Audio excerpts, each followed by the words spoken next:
कर जोरूं विनती करूं, धरूं चरण पर शीस। गुरु जी राम देवानंद जी महाराज ने दियो नाम बख्शीश। कोटि कोटि सिजदा करूं, कोटि कोटि प्रणाम। चरण कमल में राखियो, मैं बांदी जाम गुलाम। कुत्ता तेरे दरबार का, मोतिया मेरा नाम। गले प्रेम की जेवड़ी, जहाँ खेचो वहाँ जाऊं मैं। तो करो तो बावड़ू, दूर दूर करो तो जाऊं। ज्यों राखो त्यों ही रहूं, जो देवो सो खाऊं। जय इब कै सतगुरु मिले, सब दुख आँखों रो। चरणों ऊपर शीश धरूं, कहूं जो कहनी हो। कबीर गुरु जी मिलेंगे, पूछेंगे कुशलात। आज अंत की सब कहूं, अपने दिल की बात। गुरु जी तुम ना भूलियो, चाहे लाख लोग मिल जाएं। हमसे तुमको बहुत है, तुमसे हमको नहीं। तुम्हारे विसारे क्या बने, मैं किसकी शरण में जाऊं। शिव ब्रंच मुनि नारदा, तिनके हृदय न समाऊं। अवगुण किए तो बहुत किए, करत न मानी हार। बावे बंदा बख्श दियो, बावे गर्दन उतारे। अवगुण मेरे बाप जी, बख्शो गरीब नवाज। जो मैं पूत कपूत हूँ, बोहर पिता को लाजे। मैं अपराधी जन्म का, नक्सक भरे विकार। तुम दाता दुख भंजना, मेरी करो संभार। राम नाम रटते रहो, जब तक घट में प्राणी। कब हो तो दीन दयाल के, भनक पड़ेगी कान।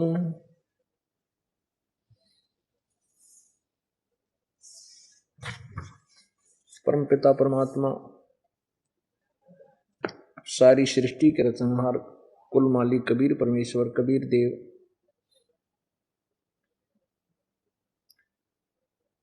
अपने तत्व ज्ञान को बताने के लिए स्वयं ही आते हैं। क्योंकि काल भगवान ने अपनी प्रेरणा से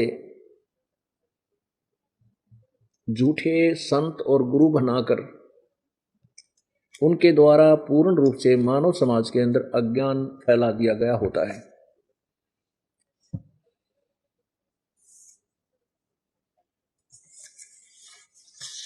क्योंकि काल भगवान नहीं चाहता कि ये मानव परमात्मा को पहचाने,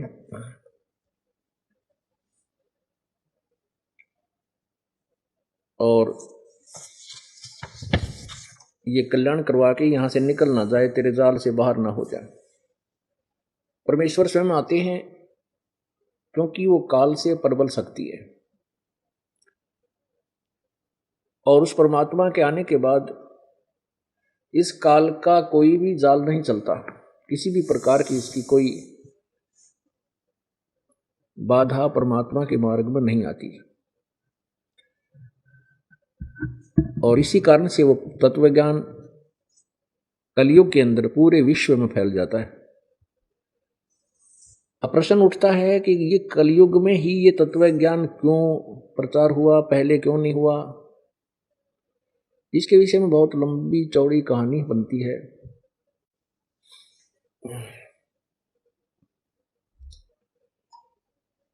जैसे आपने सृष्टि रचना में सुना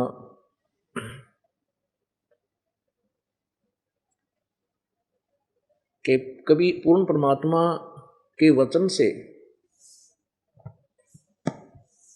पूर्ण ब्रह्म के वचन से 3 लोक स्थापित हुए। अनामी लोक पहले से था जिसमें परमात्मा विद्यमान थे। उसके बाद अलखलोक, अगमलोक, फिर अलखलोक और नीचे वाला सतलोक। सतलोक के अंदर परमात्मा ने अपने वचन से, पूर्ण ब्रह्म ने, सत्य पुरुष ने, सत्य पुरुष मीन अविनाशी प्रभु ने अपने वचन से, एक वचन से 16 द्वीप बनाए और फिर 16 शब्दों से 16 पुत्रों की उत्पत्ति की।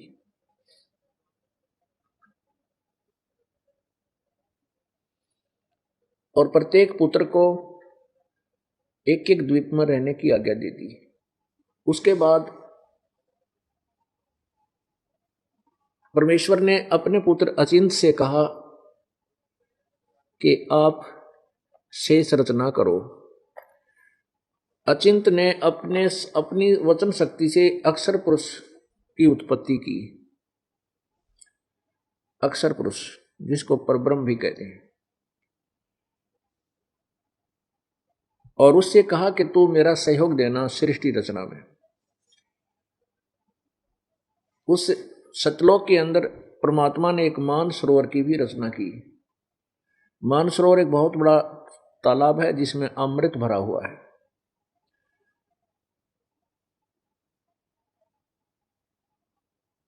अक्षर पुरुष उस सरोवर पर गया, सरोवर के अंदर जाके प्रवेश कर गया और उसके अंदर ही विश्राम करने लग गया, सो गया। गहरे जल में जाकर सो गया, गहरी निद्रा में सो गया, बाहर नहीं आया।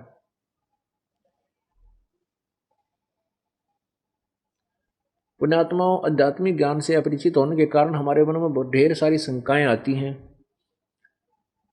तो ये मन में आता होगा कि वहां वो सो कैसे गया जल के अंदर, मर क्यों नहीं गया?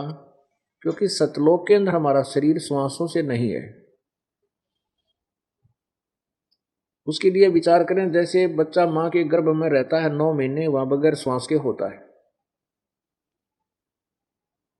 और बाहर आते वो श्वास के बगैर रह नहीं सकता, वायु के बगैर नहीं रह सकता।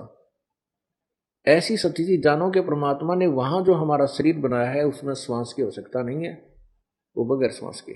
परमेश्वर ने एक लीला की। पूर्ण ब्रह्म ने, सत्य पुरुष ने उस सरोवर से एक थोड़ा सा जल लिया और उस जल से अपनी वचन शक्ति से एक अंडा बनाया, एग टाइप, और उसमें एक आत्मा प्रवेश कर दी अपने वचन से, और उस अंडे को उस जल में छोड़ दिया सरोवर में।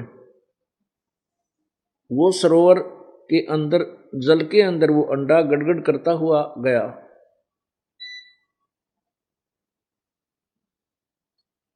उसके गड़गड़ की आवाज से अक्षर पुरुष जो सोया पड़ा था उसकी निंद्रा भंग होगी, और जो ही वो निंद्रा से जागा तो उसके मन में, उसके अंदर एक विशेष प्रतिक्रिया थी।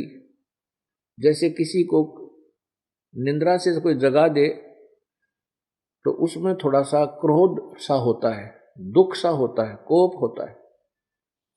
ऐसे ही उसने कोप, किसी ने मेरी निंद्रा को भंग कर दिया। अक्षर पुरुष ने इस दृष्टिकोण से, क्रोध से उस अंडे को देखा जिसकी गड़गड़ से उसकी निंद्रा भंग हुई थी। अब जो ही अक्षर पुरुष का वो कोप से अंडा फट गया और फटने से उसके अंदर से एक पुरुष निकला। उसका नाम ज्योति निरंजन रखा गया। आकाशवाणी हुई परमात्मा की कि तुम दोनों बाहर आओ। उसको क्षर पुरुष भी कहा है, वो जो अंडे से उत्पन्न हुआ। क्षर पुरुष कहो, ज्योति निरंजन कहो, आने वाले समय में यही काल ब्रह्म कहलाता है। अब अक्षर पुरुष उस सरोवर में पहले था, उसकी दृष्टि से वो अंडा फूटा, उसमें से वो क्षर पुरुष निकला, ज्योति निरंजन बाहर आया। आकाशवाणी हुई परमात्मा की कि तुम दोनों बाहर आओ। अक्षर पुरुष तो सोया पड़ा था, तुझे जगाने के लिए ये अंडा, ये सारी लीला की, और तुम दोनों बाहर आकर के अचिंत के लोक में रहो। उसके बाद अचिंत से प्रभु ने कहा कि अब तू कोई कंस्ट्रक्शन नहीं करेगा, मैं स्वयं ही करूंगा। कारण ये है कि परमात्मा ये दिखाना चाहते थे कि कहीं ये बच्चे बाद में अपनी टांग ना अड़ावें कि हम भी अपनी अलग से सृष्टि बना लें। ये दिखाना चाहते थे परमात्मा कि तुम योग्य नहीं हो कुछ भी करने के, उलझ पुलझ होकर के यहीं रुक जाओगे। कोई भी कार्य समर्थ के बिना नहीं होता। अब अचिंत के लोक में, अचिंत के द्वीप में, ये क्षर पुरुष और अक्षर पुरुष यानी ब्रह्म और परब्रह्म, ये तीनों रहने लग गए। उसके बाद कबीर परमेश्वर ने, पूर्ण ब्रह्म ने, सत्य पुरुष ने हम सभी आत्माओं की अपने वचन से हमारी उत्पत्ति कर दी। हम वहां पर मानव सदृश शरीर में थे और हमारा एक तेज पुंज का शरीर था। ये 5 तत्वों से बनी हुई नाड़ी आदि के जोड़ जुगाड़ से यह नहीं बना था।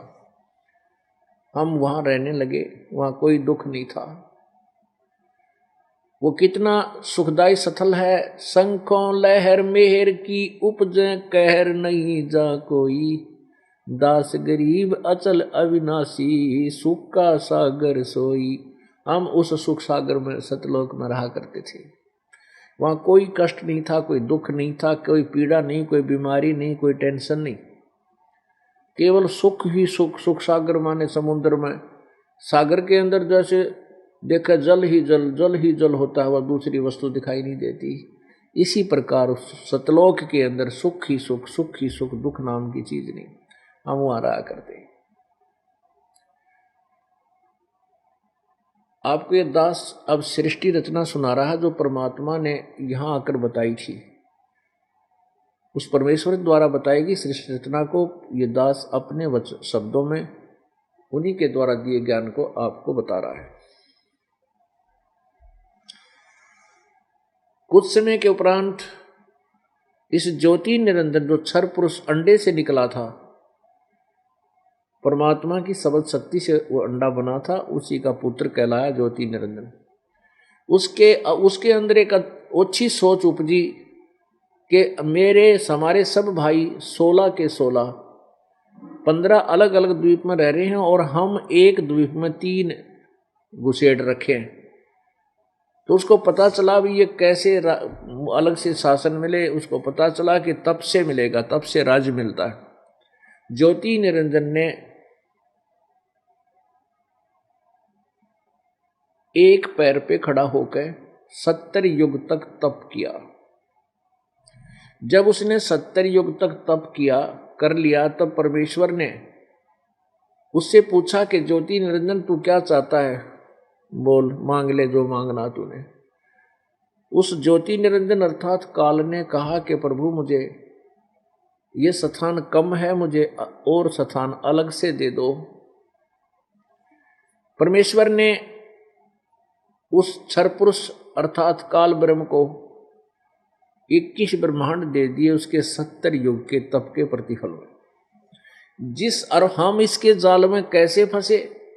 जब ये तप कर रहा था तो हम सभी आत्माएं इस ज्योति निरंजन के उस तप के उस पाखंड को देखकर इतने प्रभावित हो गए। ओहो देख कमाल कर दिया, एक पैर पकड़ा है, ओहो कितना कमाल है।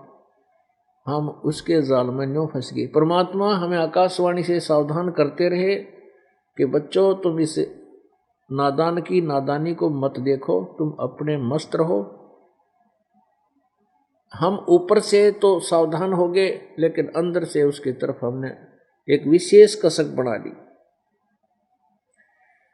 उस काल भगवान ने अर्थात ज्योति निरंजन ने 70 युग तप फिर किया।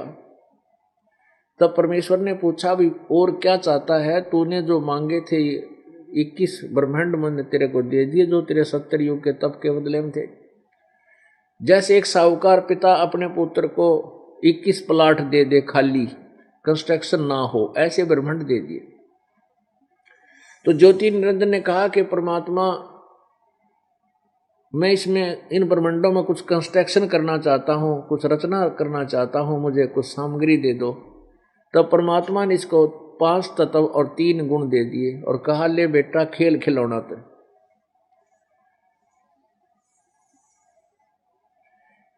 अब काल भगवान ने सोचा कि मैं इसमें कंस्ट्रक्शन भी कर लूंगा, मटेरियल मिल गया, परंतु मैं अकेला इसमें करूंगा क्या? कभी उस प्लाट में जाऊंगा, कभी मकान बन गया, मान ले प्लाट ब्रह्मांडों में कंस्ट्रक्शन भी कर दी, तो मैं अकेला करूंगा क्या? मेरे साथ कुछ आत्मा भी चाहिए, प्राणी चाहिए मुझे। इसने इस सोच से फिर तप किया। तो प्रभु ने पूछा क्या मांगता है तू, बोल। जो मांगा था तूने, मैंने तुझे दे दिया, अब क्यों बार बार हठ करता है? तब ज्योति निरंजन ने कहा पिताजी, हे परमपिता, मुझे कुछ आत्मा दे दो, मुझे कुछ प्राणी दे दो, अकेले का दिल नहीं लगता। तब परमेश्वर ने कहा कि ये मेरी आत्मा है, मेरे बच्चे हैं, इनको मैं किसी कीमत पर, किसी तेरी भक्ति पर, किसी तप के कारण मैं नहीं दे सकता, ये तुझे नहीं मिलेंगी, ये नहीं दे सकता। और मांग ले, तूने कोई ब्रह्मांड मांगने हैं और स्थान लेना, और दे दूंगा तेरे को 10-20 ब्रह्मांड और मांग ले। अब परमात्मा को पता था कि कुछ आत्माएं इसके ऊपर इतनी आसक्त हो चुकी हैं कि ये यहां रहने के काबिल को नहीं, वो पति भर्ता पद से गिर गई। हम अपने पिता, परम पिता, अपने मालिक स्वामी कबीर भगवान के अतिरिक्त इस ज्योति निरंजन को अधिक चाहने लगे। इसके अंदर हमने कसक बना ली, इतनी जबरदस्त कसक बना ली कि हम परमात्मा के कहने से भी इससे दूर नहीं हो सके। हम पति भर्ता पद से गिर गए, जिस कारण से प्रभु परिचित हो गए कि ये यहाँ रहने के काबिल नहीं है, और ये इसके साथ चले जाएं तो बढ़िया है, ये धक्के खा लें, उड़ा गधे कुत्ते सूर बनकर बिरान मैटी हो लेगी, ये फिर आओगे जब टेकेंगे यहाँ पर। परमेश्वर ने कहा अपने आत्माओं विचार करना। जैसे आप देखते हो ये अभिनेता और अभिनेत्री अपना धन कमाने के लिए एक चटक मटक बनावटी अदाएं करते हैं, बनावटी कहानी बना करके वो उसको फिल्माइज करते हैं, और ये नौजवान बेटे और बेटियां उनके ऊपर इतने आसक्त हो जाते हैं। यदि वो कभी इधर हिसार शहर में आ जाए, उनमें से कोई अभिनेत्री या अभिनेता, और इन बच्चों को पता लग जाए कि वहां कोई अभिनेता आने वाला है, हीरो या हीरोइन, अब देखो इन बच्चों की वहां कितना कट हो जाएगा, कितने इकट्ठे हो जाएंगे, और वो इतनी दूर खड़ा दिखाई देगा जैसे बहुत दूरी पर नुकेंगे वो खड़ा वो खड़ी, और वहां सारा दिन धक्के खा के और वापस आ जाएंगे। उससे कुछ लेना ना देना, ना उससे कुछ लाभ होना, वो अपने उद्देश्य से धन कमाने के लिए चटक मटक कर रहे हैं, और ये नौजवान बच्चे व्यर्थ में उनके ऊपर आसक्त हो गए, कुछ उनसे हासिल होना नहीं। ये बीमारी अपने हम सभी को सतलोक में लगी थी। हम अपने परम पिता से विमुख होकर के इस ज्योति निरंजन के इस तप के ऊपर एक पैर पे खड़ा होकर इसने 70 युग और 64 युग 3 बार तप किया, और हम इस पर इतने आसक्त हो गए कि भगवान के कहे तो भी ना माने। तब परमेश्वर को पता चल गया था कि ये यहां रहने के योग्य नहीं रहे। उस समय परमात्मा ने कहा ज्योति निरंजन ठीक है, एक शर्त से मैं तेरे साथ इनको भेज सकता हूं, यदि ये सब इच्छा से कोई जाना चाहे तो तेरे साथ जा सकता है, इन आत्माओं को मैं भेज सकता हूं।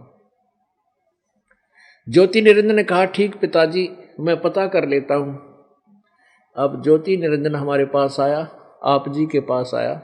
अब ज्योति निरंजन ने हमारे से पूछा कि मैंने पिताजी से 21 ब्रह्मांड प्राप्त किए हैं, और उसके अंदर कंस्ट्रक्शन करने की सामग्री प्राप्त की है।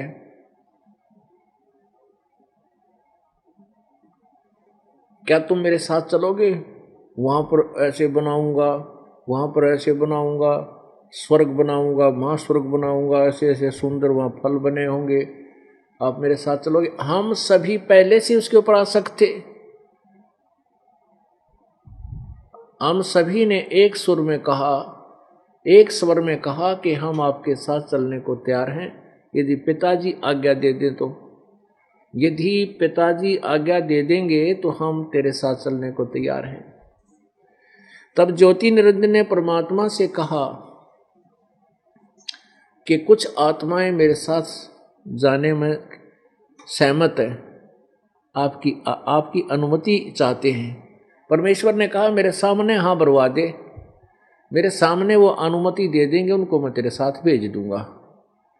तो ज्योति निरंजन और परमात्मा हमारे पास आए। परमेश्वर ने कहा भी कौन आत्मा ज्योति निरंजन के साथ जाना चाहता है वो हाथ खड़ा करके अपनी सहमति व्यक्त करे। अब अपने पिता के सामने हम शर्मिंदा हो गए, एकदम नीचे गर्दन कर ली और नहीं बोले, सन्नाटा छा गया। तो परमेश्वर ने कहा कि बोलते क्यों नहीं भाई, बोलो कौन जाना चाहता है? ज्योति निरंजन तू तो कह रहा था ये मेरे साथ जाना चाहते हैं, तो कोई बोल ही नहीं रहा। तब एक आत्मा ने सोचा कदे पिताजी कह दे कोई ना भेज दे। खड़ा हुआ, एक आत्मा खड़ा हुआ और उस हंस ने खड़ा होकर कहा कि पिताजी मैं इसके साथ जाना चाहता हूं। अब उसके बाद तो फिर हम सभी खड़े हो गए, जो आजकल के जाल में फंसे पड़े गद्दे कुत्ते सुअर मक्खी मच्छर जो भी मानव बने हैं, ये सारी आत्माएं सतलोक से आई हुई है। हमने सोचा कहीं ये एकला लूट लूट जा, हम पाछे रह जाएं। हम सभी ने सहमति दे दी, खड़े हो गए, देखा। तब परमात्मा ने कहा ठीक है ज्योति निरंजन, जितनी भी आत्माओं ने तेरे साथ जाने की सहमति व्यक्त की है उनको मैंने अनुमति दे दी है, लेकिन इनको मैं अपने हिसाब से भेज दूंगा, ऐसे भेजना ठीक नहीं। आप जाओ। ज्योति निरंजन अपने 21 ब्रह्मांड ये पहले सतलोक में ही थे, वहां भेज दिया कि आप वहां जाओ। उसके बाद परमेश्वर ने क्या किया कि जो सबसे पहले सहमति व्यक्त की थी जिस आत्मा ने, उसका एक लड़की बना दिया अपने वचन से। उसके प्रजनन इंद्रिय नहीं लगाई थी। उस लड़की के शरीर के अंदर परमात्मा ने उन सभी आत्माओं को जो यहां आई हुई हैं, सारी की सारी है, चिट्टी मच्छर मक्खी हाथी घोड़े जो भी हैं मनुष्य, इन सभी को सूक्ष्म रूप बना करके बीज रूप में उस लड़की के शरीर में प्रवेश कर दिया और उससे कहा बेटी मैं तुझे वचन शक्ति देता हूं, अपने इस वचन शक्ति से तू जितने जीव ज्योति निरंजन कहे एक बार वचन से बोल देना, उतने ही उत्पन्न हो जाएंगे। अपने पुत्र सहजदास जो सर्वप्रथम 16 सुतों में से एक है, उनमें से एक सहजदास है, उससे कहा कि जा बेटा तू अपनी बहन को ज्योति निरंजन के पास छोड़िया, और उसके साथ ये स्वयं जाना चाहते थे, इसलिए सभी आत्मा इसके अंदर प्रवेश मैंने कर दी है। और ज्योति निरंजन को बता देना कि इस लड़की के अंदर पिताजी ने सभी आत्माएं प्रवेश कर रखी हैं जो तेरे साथ आना चाहती थी, और इसको वचन शक्ति दे दी है, जितने जीव तू कहेगा उत्पन्न कर देगी, वचन से बोलते ही हो जाएंगे। परमात्मा की आज्ञा पाकर के जो सहजदास उस प्रकृति देवी, यानी उस लड़की का नाम प्रकृति देवी समझो, आदि माया समझो, दुर्गा इसी को कहने लगे, अष्टंगी भी इसी को कहते हैं, शेरा वाली भी इसी को कहते हैं। इसको लेकर के सहजदास ज्योति निरंजन के पास गया। ज्योति निरंजन को सारी बातों से अवगत करा दिया कि पिताजी ने इस बहन के शरीर में सभी आत्माएं प्रवेश कर दी है, और वचन से ये जितने तो प्राणी कहेगा उत्पन्न कर दिया करेगी। ऐसा कहकर के ज्योति को सहजदास अपने द्वीप में अपने स्थान पर आ गया। अब युवती होने के कारण लड़की का रंग रूप निखरा हुआ था। परमात्मा यही देखना चाहता था ये कितना और गिर सकता है ज्योति निरंजन। तो उस लड़की के रूप को देख करके ज्योति निरंजन के मन में आत्मा में दोष उत्पन्न हुआ। उसने उस लड़की के साथ जबरदस्ती बलात्कार करना चाहा। लड़की ने कहा, ज्योति निरंजन तू अब आंखें खोल, होश में आ, विचार कर, तू मेरा बड़ा भाई है क्योंकि हमसे पहले तू अंडे में परमात्मा की वचन शक्ति से उत्पन्न हुआ। उसी परमपिता की वचन शक्ति से मैं उत्पन्न हुई। तू मेरा बड़ा भाई है, मैं तेरी छोटी बहन हूं। ये मैथुन क्रिया बहन भाई का नहीं बनता, घोर पाप है। मेरे पास पिताजी की दी हुई वचन शक्ति है तो जितने प्राणी कहेगा मैं उत्पन्न कर दूंगी। लेकिन ज्योति निरंजन के अंदर वासना इतनी प्रबल हो चुकी थी, उसने कोई आगा पीछा नहीं देखा और बार बार लड़की के मना करने पर भी उसने उसके साथ बलात्कार की तरह अपनी चेष्टा की। तो लड़की समझ गई कि दुष्ट नहीं मानने वाला। लड़की ने सूक्ष्म रूप बनाया और सूक्ष्म रूप उसके मुख के माध्यम से पेट में पहुंच गई, सूक्ष्म रूप के द्वारा, जो उसने बदतमीजी से मुंह खोला हुआ था। वहां से पुकार की परमपिता से कहा, पिताजी मेरी रक्षा करो, मेरे साथ ऐसे ऐसे इस ज्योति निरंजन ने दुष्टता की, मैंने अपनी इज्जत की रक्षा करने के लिए इसके पेट में शरण ली है, मुझे बाहर निकालो, मुझे छुड़वाओ इसके बंध से। अब परमात्मा को पता चल गया, पता तो था मालिक को पहले भी कि अब कर दी उसने लीला शुरू, अब देख इनकी के विरानमेटी होगी। जब तक मान्य नहीं, अब मैं वचन दे चुका हूं, अब मैं वापस ऐसे नहीं ले सकता। तो परमात्मा अपने ही पुत्र जोगजीत के रूप में वहां प्रकट हुआ और ज्योति निरंजन से कहा कि ज्योति निरंजन सुन ले आज्ञा परमपिता की, आज से तू, तेरा नाम काल होगा, आज से तुझे एक श्राप लग गया है। तूने ये जुल्म किया ऐसे सच्चे लोक में, जो दुष्टता तूने इस बहन के साथ करनी चाहिए, इस लड़की के साथ, तुझे श्राप लग गया है कि 1 लाख मानव शरीरधारी प्राणियों का तू नितार करा करेगा और 1.25 लाख की उत्पत्ति प्रतिदिन करेगा। और आज से तुम्हें यहां से निष्कासित किया जाता है, अपने 21 ब्रह्मांड लेकर के तू यहां से निकल जा, आज के बाद यहां शक्ल मत दिखाना। उस लड़की को उस काल के ब्रह्म के शरीर से बाहर निकाला, उन दोनों को आदेश दे दिया कि तुम निकल जाओ यहां से, क्योंकि तुम दोनों ने ही यहां पर बकवाद की है। हमने नालायकी की कि हम अपने परम पिता को छोड़कर इस काल के ऊपर आसक्त हो गए।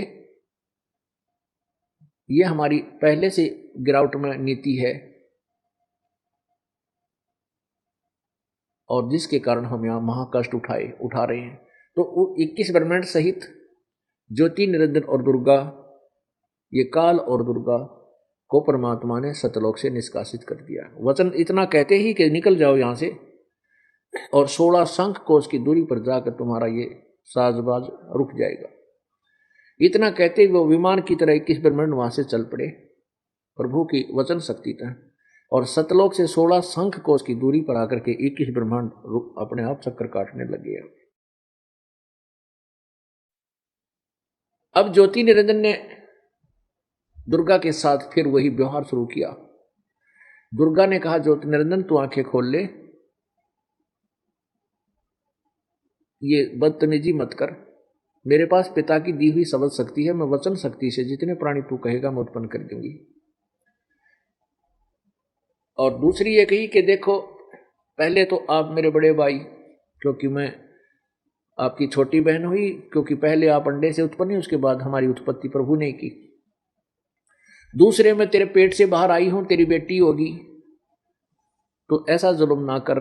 लेकिन ज्योति निरंजन ने कहा कि अब 21 ब्रह्मांड का मैं मालिक हूं और यहां मैं किसी से नहीं डरता और जो चाहूंगा वो करूंगा, तेरी एक नहीं मानू। अब उसने तो खलनायक की भूमिका शुरू कर दी। पहले तो वहां से ले आया हमारे को और फिर यहाँ आकर के इसने हमारे साथ वो बिरानमाटी, वो दुर्गति हमारी की, ऐसा जुल्म किया कि हम सोच भी नहीं सकते कि ऐसा जुल्म ये काल हमारे साथ कर देगा। अब इसने क्या किया, उस लड़की प्रकृति देवी को प्रजनन इंद्री बनाई अपने नाखूनों से और उसके साथ विलास करके 3 पुत्र उत्पन्न किए।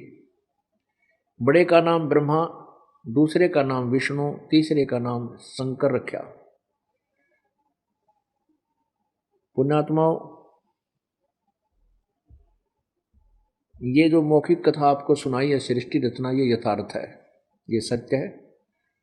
और वो श्रद्धालु जिन्होंने पहली बार ये कथा सुनी होगी, को सुनने को मिली है, तो ऐसे लगेगा जैसे ये दंत कथा सुना दी संत ने और ये कोरी बकवाद है। नहीं, इसमें एक भी शब्द कच्चा नहीं है, 100 की 100 100% सत्य है। लेकिन हमने ये ज्ञान कभी सुना नहीं, इसलिए हम अपने अज्ञान की तराजू में तोलते हैं, जिससे हमारा जो तोलने का जो बट्टे हैं, वेट हैं, वो व्यर्थ हैं, वो गलत है। अब हमने इस तत्व ज्ञान को सदग्रंथों वाले वट्टे से तोलना पड़ेगा, और फिर देखियो खरे पाओगे।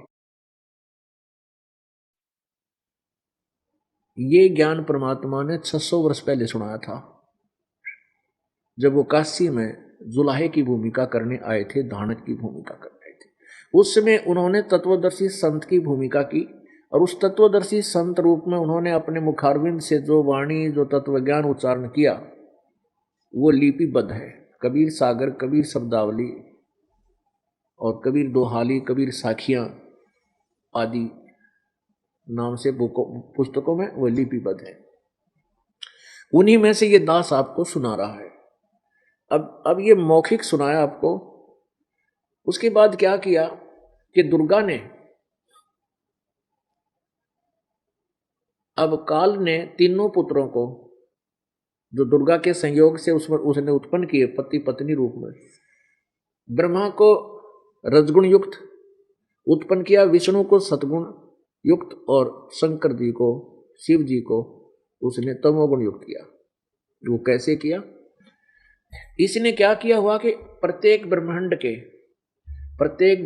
के सर्वोपरि स्थान पर, शिखर में, वहां 3 स्थान बना रखे हैं।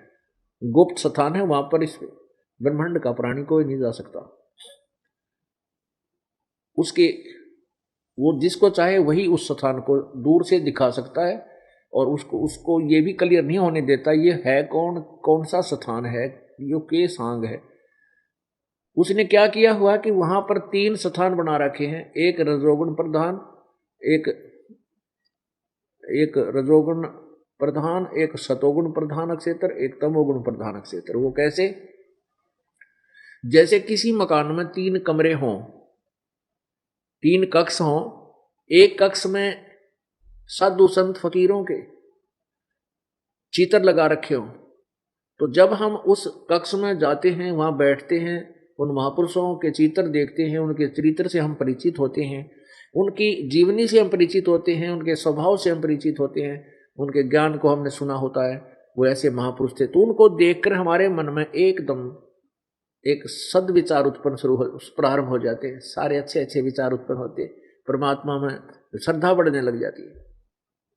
और दूसरे कक्ष में ये व्यर्थ की तस्वीरें लगा रखी हैं, जैसे लड़कियों की अश्लील चित्र लगा रखे हों। वहां जाते ही मन में अपने आप बकवाद शुरू हो जाएंगी, अपने आप बिना सोचे, ऐसे देखते ही बकवाद मन में न चाहते हुए आने लग जाएंगे, और जब तक उस कक्ष में रहेंगे कोरी बकवाद मन में आएंगी।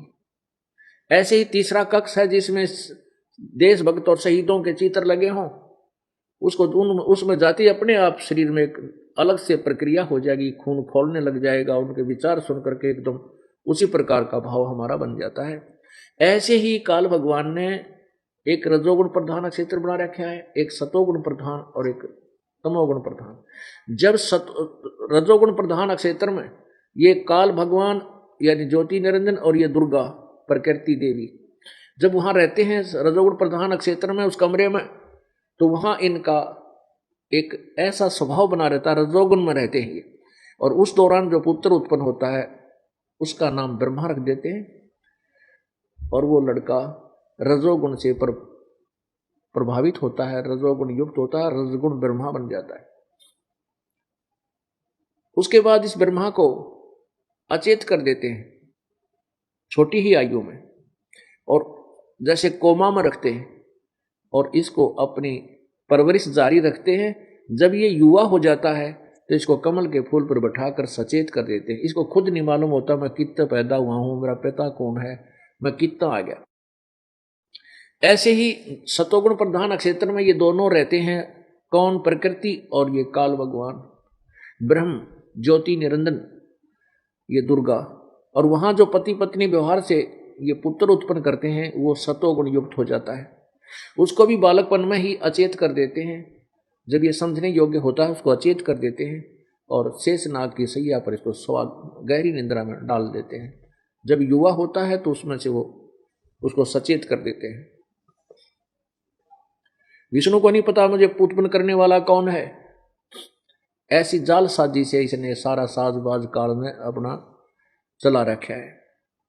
उसके बाद तीसरा जो तमोगुण प्रधान क्षेत्र में, वहां पर ये दुर्गा प्रकृति और ये काल अर्थात ज्योति निरंजन ये ब्रह्म, इनके संयोग से जो उत्पन्न वहां रहते हुए जो पुत्र उत्पन्न होता है वो तमोगुण युक्त हो जाता है, उसमें ऑटोमेटिकली तमोगुण हो जाता है और उसका नाम ये शिव रख देते हैं, शंकर रख देते हैं और फिर युवा होने पर छोटे उम्र से उसको बेहोश कर देते हैं और युवा होने पर सचेत कर देते हैं। उसके बाद ये तीनों इकट्ठे होते हैं, इनको इकट्ठे कर देता है। फिर इनको आज्ञा दी जाती है कि तुम तीनों मिलकर के सृष्टि प्रारंभ करो। ब्रह्मा जीवों की उत्पत्ति करे, क्योंकि इसमें रजोगुण है। रजोगुण के प्रभाव से सभी प्राणी इतने प्रभावित हो जाते हैं, जैसे किसी ने घुटी ला ली, शराब पी ली, शराब पीते चक्कर बन जाएगा, गतिविधि उसकी न्यारी हो जाएगी। ऐसे ही प्राणी जब रजोगुण से युक्त होता है, रजोगुण का दबाव बढ़ जाता है, कोरी बकवास सोचने लग जाता है और इतना प्रभावित हो जाता है कि फिर वो संतान उत्पत्ति करता है। हर प्राणी की यही स्थिति है, चाहे वो पशु है, पक्षी है, चाहे नर है, मनुष्य है, चाहे देव है। उसके बाद सतोगुण प्रधान जो भगवान विष्णु को कहा कि तू तेरे से सतिथि होगी, क्योंकि उसके अंदर तो सतोगुण भर दिया। अब सतिथि उसके गुण के प्रभाव से हम एक दूसरे में मोह ममता प्यार, पोता पोतियों में, बेटा बेटियों में, कार कोठियों में, ये जो ममता जो जकड़े पड़े हम, ये सतोगुण के दबाव से, जीव के बस की बात नहीं, इससे हट जा। ये तो परमात्मा का एंटीबायोटिक ये ज्ञान, ये भक्ति, ये गोलियां टैबलेट आप खाओगे, जो मुट्ठी भर भर का गप्पे गल्ले मारोगे, यानी अत्यधिक साधना करोगे, तब जाकर ये आपके अंदर से निष्क्रिय होगी साधन। ऐसे ही तमोगुण शंकर से को ड्यूटी दे रखी है कि तू इन सबका संहार कर। उसके बाद जब इन तीनों पुत्रों को उत्पन्न कर दिया, फिर काल भगवान ने कहा, दुर्गा से कहा कि इन बच्चों को सागर मंथन के लिए भेज। दुर्गा ने इन तीनों पुत्रों को ब्रह्मा विष्णु महेश को सागर मंथन पर भेज दिया। सागर मंथन किया तो उसमें 4 वेद निकले। पूर्ण परमात्मा ने इस ज्योति निरंजन को, ब्रह्म को 5 वेद दिए थे। इसने क्या किया कि 5वां जो वेद था सवसम वेद, उसको गुप्त रखा और जिसमें इसकी पोल खुल रही थी, और 4 वेद जिसमें इनकम्प्लीट ज्ञान है, ज्ञान तो सही है लेकिन अधूरा है, वो चारों वेद अपने श्वासों के, जैसे कंप्यूटर में तो निकाल दिया करें या एक मोबाइल से दूसरे मोबाइल में फिक्स कर डाल दिया, ऐसे डाल दिया। तो इसने क्या किया, 4 वेदों को अपनी श्वासों द्वारा समुद्र में प्रवेश कर दिया और वो सुसज्जित एक प्लेट पर पात्र में ऐसे रखे हुए, जब वो बाहर आए जैसे घी बाहर निकल आता है मक्खन दूध को रिड़कने से, ऐसे सागर मंथन प्रथम बार किया तो उसमें से ये 4 वेद निकले। अब उससे पहले ये 4 वेद ब्रह्मा न पढ़े, उससे पहले ब्रह्मा अपनी माँ से पूछा करता था कि माँ हमारा पिता कौन है, हमारा पिता कौन है? तो वो कहा करती तुम्हारा कोई पिता नहीं, मैं तुम्हारी माँ हूँ, मैं ही तुम्हारा पिता हूँ और मेरे से अतिरिक्त कोई भगवान नहीं है और मेरा ही सब कुछ किया हुआ है। क्योंकि काल भगवान ने दुर्गा को कह दिया था कि तुम मेरा भेद मत देना किसी को, यदि तू मेरा भेद खोल लेगी तो मेरे से बुरा नहीं होगा, क्योंकि ये काल के अधीन होगी। अब जो भी सजाई उसको दे सकता, देना चाहे दे सकता है। इस डर के मारे दुर्गा कोई भेद इसका नहीं बताती। दुर्गा से इसने कहा कि मेरे को श्राप लगा है, 1 लाख मानव शरीरधारी प्राणी मैंने खाने पड़ते हैं, यदि मेरा भेद इन बच्चों को पता लग गया, मेरे बेटों को, ब्रह्मा विष्णु महेश को, तो ये कोई भी ये क्रिया नहीं करेंगे, अपनी अपनी शक्ति को, अपनी अपनी इस क्रिया को रोक लेंगे। ये सतिथि उत्पत्ति सतिथि और संहार नहीं करेंगे, इनको पता लग गया तो मैं भूखा मर जाऊंगा।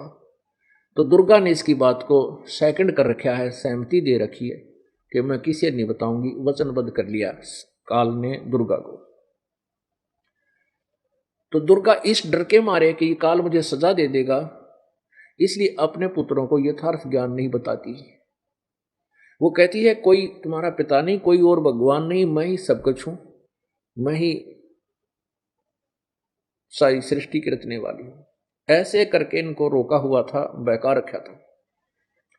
ब्रह्मा ने जब चारों वेद पढ़े तो ब्रह्मा जी को पता चला कि हे माता, जो वेद में लिखा है वो ब्रह्म, यानी ब्रह्म के बारे में कहा है, और कहा कि वो तत्व ब्रह्म कोई और शक्ति है जो जिसने सारा संसार रचा है, सारी सृष्टि रची है। और आप तो कहा करती कि कोई और परमात्मा है नहीं। तब दुर्गा ने कहा बेटा एक बात बताऊं? कहाँ बता?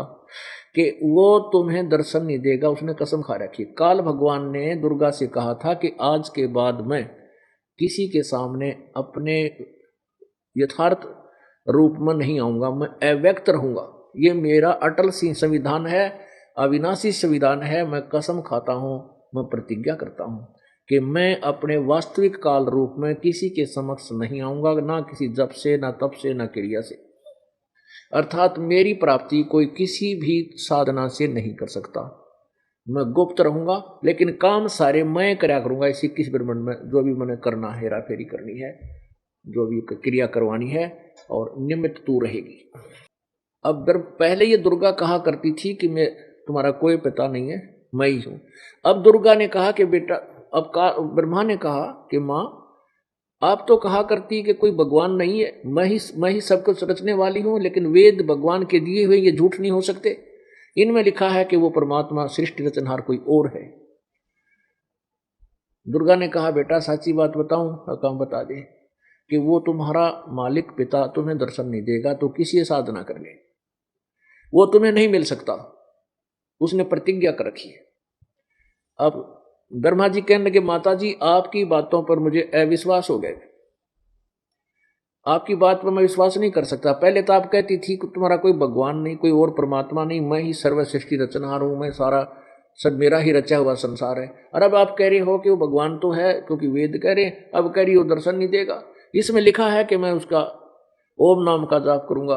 और उधर से काल भगवान ने, जब ये ब्रह्मा कमल के फूल पर बैठा था और इसने देखा मैं कहां से उत्पन्न हो गया, कोई जल ही जल है, दूसरी वस्तु नहीं, तब काल ने कहा था तप करो तप करो, आकाशवाणी कर दी, तो इसने तप किया था 1000 वर्ष तक। तो वो आकाशवाणी याद आएगी इसके। ओम का नाम तो लिखा ही वेदों में, यजुर्वेद अध्याय नंबर 40 के श्लोक मंत्र नंबर 15 में कहा है ओम कर्तुम समर और कुलियम समर। ओम नाम का जाप काम करते करते सुमन कर, और विशेष कसक के साथ सुमन कर, और मनुष्य जन्म का प्रथम कर्तव्य जान करके ओम नाम का जाप करो, जिससे तुम्हारा जब शरीर अंत होगा तुम ओम नाम से होने वाली जो गति है उतनी साधना, उतना अमरता प्राप्त कर लोगे। ओम कर्तु समर, कर्तुम समर और किलियम समर, उसका अर्थ बनता है कि विशेष कसक के साथ समन करो, काम करते करते समन करो, और मनुष्य जीवन का प्रथम कर्तव्य समझकर ओम नाम का जाप। ऐसे उसने ओम नाम तो वेदों से ले लिया, और वो आकाशवाणी का जो वर्मित ज्ञान था वो आकाशवाणी से ले लिया, तो इसलिए ब्रह्मा ने अपनी मां से कहा कि वेदों में लिखा है कि ओम नाम के जाप से परमात्मा की मैं प्राप्ति करूंगा, ध्यान लगा, तप करूंगा, साधना करूंगा। तो दुर्गा ने कहा भाई कुछ ना मिल रहा, ने क्यों डले डोए, मान जा मेरी बात। हट करके वो चल पड़ा। दुर्गा ने कहा कि यदि तुझे तेरा पिता ने दर्शन नहीं दिए, अर्थात तुझे तेरा भगवान नहीं मिला, तो क्या करेगा? ब्रह्मा ने कहा मैं आपको शकल नहीं दिखाऊंगा, मैं दोबारा आके तेरे दर्शन नहीं करूंगा, कहीं खत्म हो जाऊंगा। ये प्रतिज्ञा करके घर से निकल गया। 4 युग तक तप करता रहा, मेडिटेशन ध्यान करता रहा।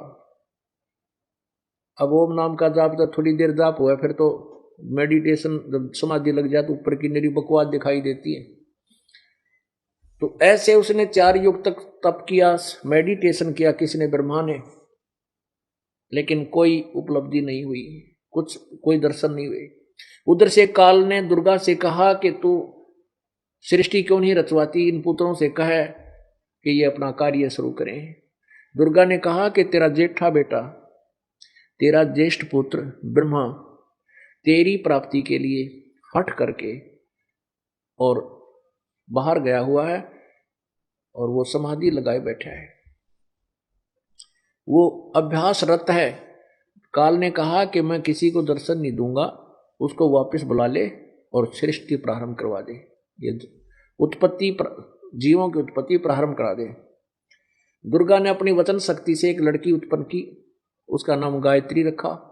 उससे कहा कि बेटी तू जा और वहां ब्रह्मा तेरा भाई गया हुआ है, उसको जाकर के उसके चरण स्पर्श करना, चरण स्पर्श करते उसकी समाधि टूट जाएगी, और जब वो समाधि टूट जाए वो सामने तेरे से बात करे, उसको कहना कि आपको माता ने याद किया है, तेरे बिना सृष्टि कर्म अधूरा है, आप चलिए आपको बुलाने आई हूं।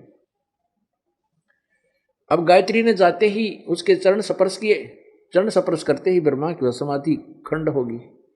उसने सामने देखा और कहा कि तू कौन उल्टा आ गई है, मेरे धर्म को भंग करने के लिए, मेरे तप को खंड करने के लिए आई है, मैं तुझे श्राप देता हूं। तब उस लड़की ने कहा कि ब्रह्मा मेरी बात सुन ले, बाद में श्राप देना, मेरा दोष नहीं है, मैं माँ ने भेजी हूँ, मैं उन्हीं की शब्द शक्ति से उत्पन्न हुई हूँ और आपको बुलाने के लिए उनके आदेश से मैं तेरे पास आई हूँ। आपके बिना सृष्टि क्रम अधूरा है, आपके बिना वो कार्य शुरू नहीं हो रहा, आपको माँ ने बुलाया। अब ब्रह्मा ने कहा कि गायत्री अब मैं कैसे चलूँ माँ के पास, वहां तो मैं कह के आया हूँ कि यदि मुझे परमात्मा नहीं मिला मैं तेरे दर्शन नहीं करूंगा, अर्थात लौट कर नहीं आऊंगा। मैंने 4 युग हो गए साधना करते ने, लेकिन मुझे परमात्मा की प्राप्ति नहीं हुई, मुझे ब्रह्म के दर्शन नहीं हुए, साक्षात्कार नहीं हुआ।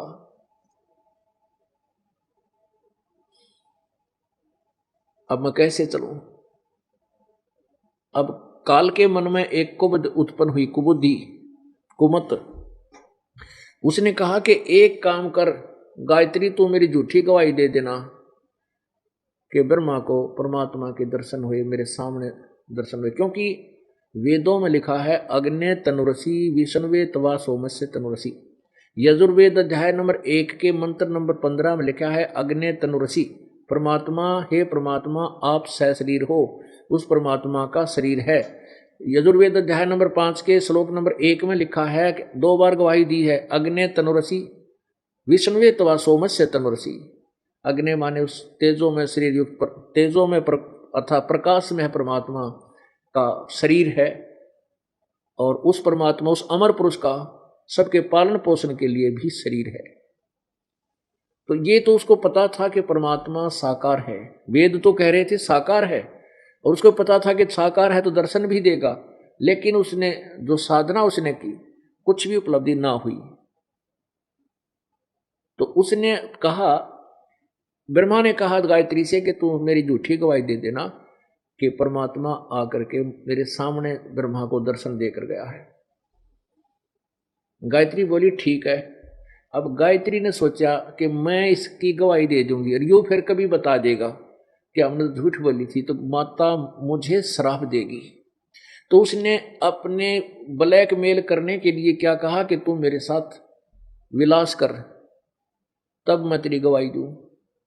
तो ब्रह्मा ने और चारा ना देखा वापस आने का, उसने जैसा उसने कहा था ऐसा किया। फिर गायत्री ने कहा कि मैं अपनी शब्द शक्ति से एक और लड़की उत्पन्न करती हूँ और उसको भी गवाह बना लेते हैं ताकि माता को पूर्ण विश्वास हो जाए।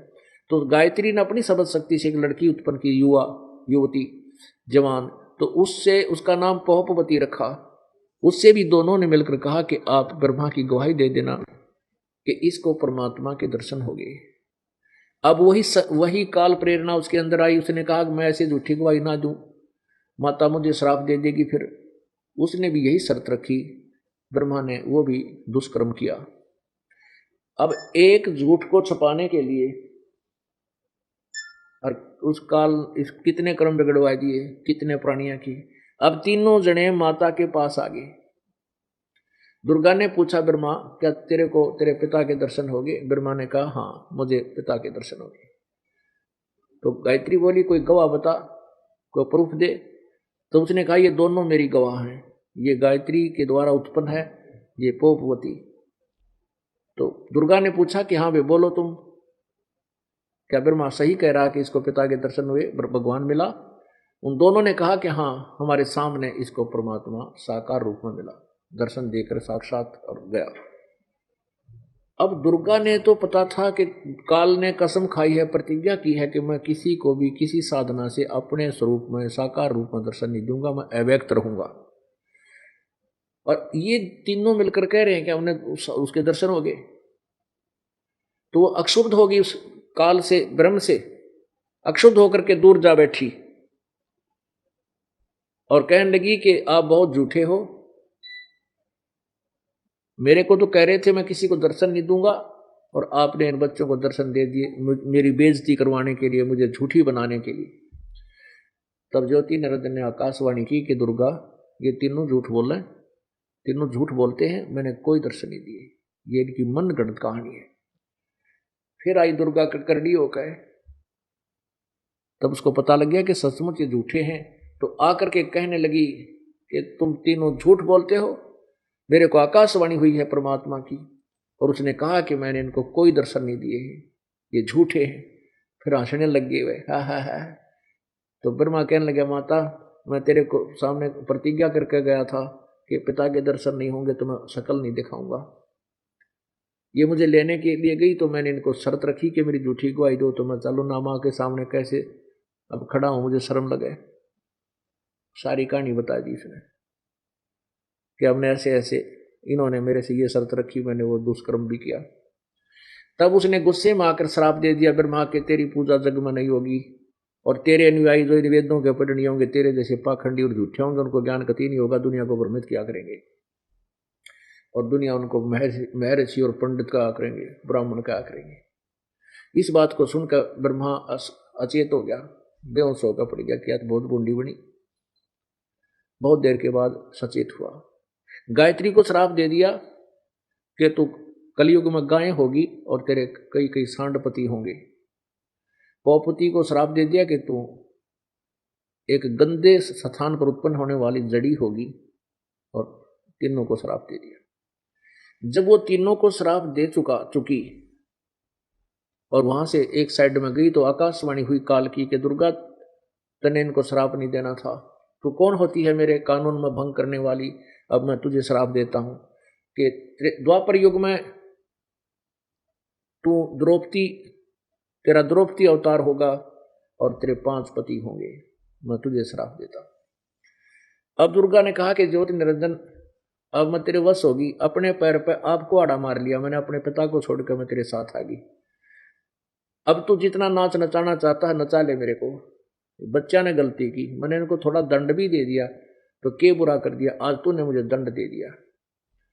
तो काल ने कहा कि तू मेरे कार्य में कोई भंग नहीं कर सकती, कोई बाधा नहीं डाल सकती। अब जो जैसा मेरा एक नियम है, जो किसी को दुख देगा तो उसको मैं सजा मैं भी दूंगा, क्योंकि मैंने भी उस परम पिता को हिसाब देना है।